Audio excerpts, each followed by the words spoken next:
Yes guys, yung sa time na yun na natutulog ka pa, tapos tawagan ka ng imay, kamusta? O ano? Tapos biglang sabihin na, oh no, you're sick. Your voice is not okay. Go and make swab test. Ito naman si ate ay ninenervyos na or hindi maintindihan anong gagawin. So, of course, para naman sa akin, so, bigla-bigla talaga akong nagbihis at umalis, diba? So, never nga ako kumain or what, diba? So, kasi malapit na. And, hanap ako ng hanap sa area ng yun kasi kung saan-saan. Pero guys, malapit lang. Pagpunta mo ng hospital, hindi ka magpunta ng entrance. Pagpasok mo sa Al Salam Hospital, sa entrance, diba? Huwag ka doon, magtanong ka kung anong gagawin mo. Imbes mo ipasok sa entrance, pupunta ka doon sa side, nasa right side mo. Entrance, tapos dito ka papasok hanggang sa basement. Punta ka ng basement 1. Ayan, dire-diretso na pala guys, yun doon. Pag 1, 2, 3, parang 3 post, makikita mo mayroong pangalan na naka-placards doon na doon ang testing area. Doon nagko-collect ng mga sample ng specimen. Ayan, nandoon nakalagay yung kanilang tent na halos yung mga staff doon is naka-blue. Ayan. Ang hanap ko, grabe, ang isip ko naman nasa loob ng hospital. Hindi guys, nasa basement. Ayan. So at least ipakita ko sa inyo yung sa sunod na to para at least malaman nyo kung ano. And the amazing result. So nandito para ang drive-thru station. Ayan, papunta sila dito. Ayan, for just start ka.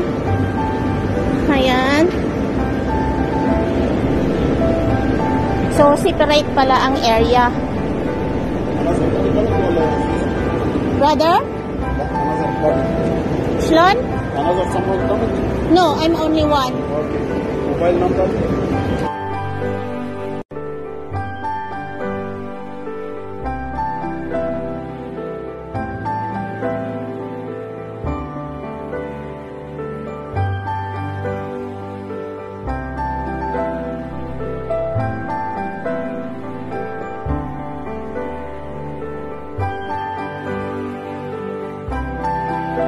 Go. Nasal wala slide. Which one is he go? Two easy. Saliva? Saliva and the nasal two easy. Only one only? One time? Choose one.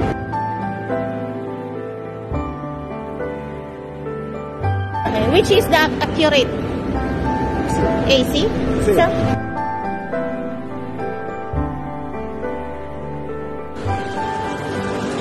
mga kabayan.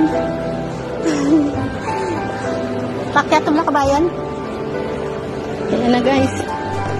Nakapasyal mo akong dito sa Salam Hospital. Ang ganda. Ang ganda ang mga kanila. Ground floor. So, uwi na tayo. Thank you. Ang ganda. Ayan.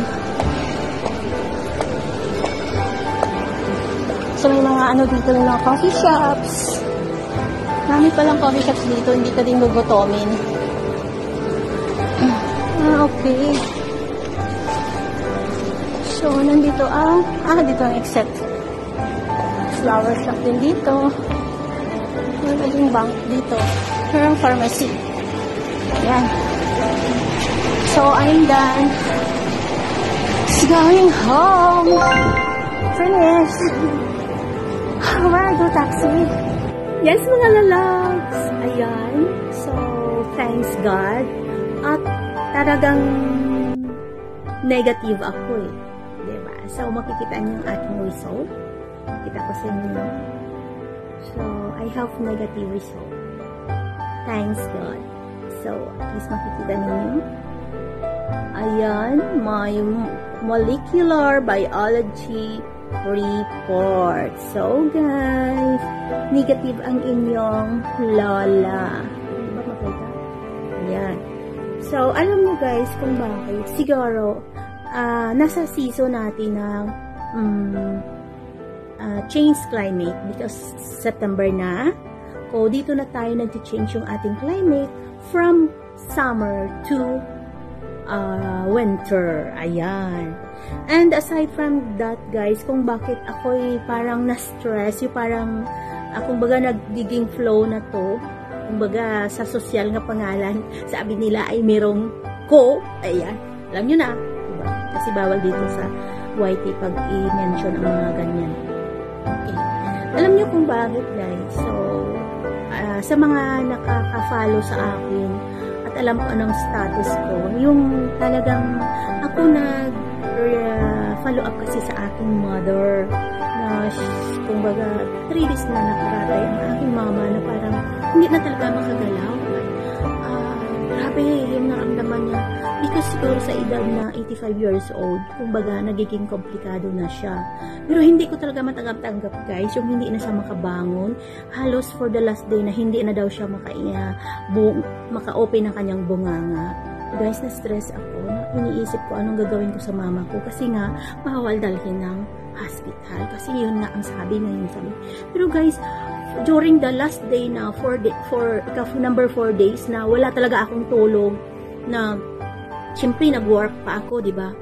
Nag-work ako pag uwi ko, siyempre alas 10 na ng gabi.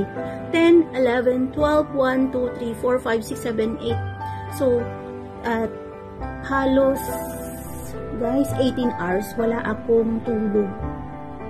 Yes. And thank you pala sa ating mga friendship, sa mga ibang kapamilya nga nag-assist sa akin na ito ang gagawin. So, huwag kayong pumunta ng public, punta kayo ng private or ipa-check ninyo through by appointment lang. Ayan. Sa aking mga lalab, sa aking mga clients, sa aking mga kapamilya, salamat sa inyo kahit papano. Ginising ko kayo ng maaga pa. Imagine, naghihintay ako kung sino ang gising sa Pilipinas, mga alas 6, kasi nagpa-appointment ako doon sa isang clinic na magpalinya doon, kailangan 7 o'clock nandoon na siya. So, tinatawagan ko yung mga tao sa amin, wala, tulog na tulog talaga, as in promise. And salamat pala kay Bingbing Jan de Los Santos, nag-online siya all the way from Singapore. Bing, salamat sa iyo, ginising kita. Sinabi ko, oy, gisingin mo si tatay mo, please, sabihin mo naman, puntahan mo mag-online ng mga pamangkin na doon, si Tuto, kasi doon ako nag-message sa lahat-lahat. Ayan. So, tulog na tulog ang mga, siyempre pagod siya. And then, salamat naman, in short, nagdala si mama ko, at saka, nabigyan ng tamang gamot. And yun, guys, thanks God. At nagpa-prayer ako sa ating mga kafamilya sa YT World. Thank you so much.